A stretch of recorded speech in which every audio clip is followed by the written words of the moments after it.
আসসালামু আলাইকুম, কেমন আছেন? ভালো আছেন ভাই? আলহামদুলিল্লাহ ভাই, ভালো আছি।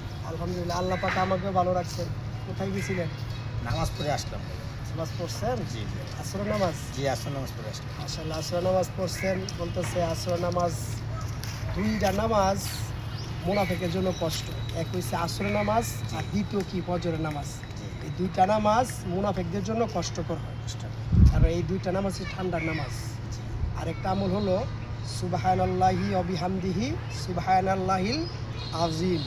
এই কালিমাটি এত ওজন, এত ভারী, ফরজ নামাজ ব্যতীত অন্য যত নফল এবাদত আছে, এই এবাদতের মধ্যে যে ব্যক্তি সুবহানাল্লাহি ওয়া বিহামদিহি সুবহানাল্লাহিল আযীম একবার বেশি পড়বে, সারা পৃথিবীর ভিতরে যত নেক আমল করে নেওয়ালা লোক আছে তার থেকে যে বেশি এই কালিমাটা একবার বেশি পড়বে, তার আমল নামা নেকি তত বেশি হবে। সুবহানাল্লাহ। এই জন্য আমরা এই আমলটা আমরা নিজে বেশি বেশি করার চেষ্টা করবো ইনশাআল্লাহ। ইনশাআল্লাহ।